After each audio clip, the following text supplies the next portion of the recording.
tu mi devi dire dove siamo. Io te l'avevo detto, non ci dobbiamo giocare con i bambini del parco. Tu vuoi giocare a nascondino. E che ti avevo detto io, non ci dovevamo giocare. Adesso tu mi dici dove siamo. Perché non lo so.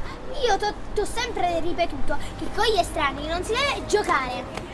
Ma sto cappello! Non è sporcato tutto. No, adesso basta con sto cappello e mi devi dire dove siamo. Siamo a Chiesa San Vito, a Mascalucia. Cioè, pure le persone ci fermano per dirci dove siamo e tu sei l'unico che non sai dove siamo. Bene, nemmeno io lo so, va bene.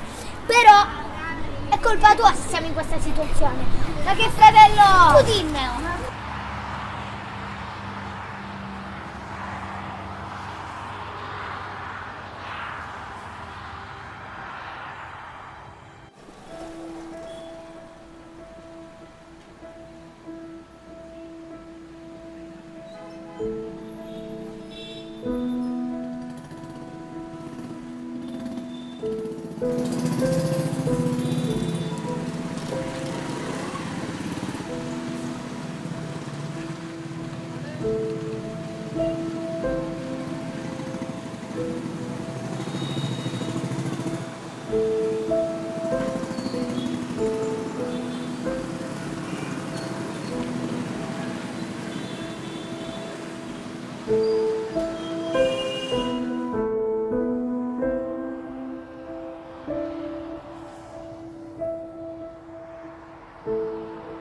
Che bella questa chiesa!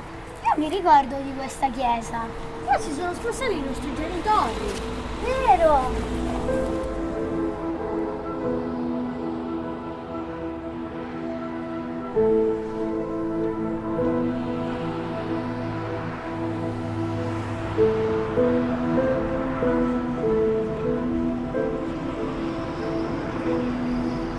Ma che stai facendo?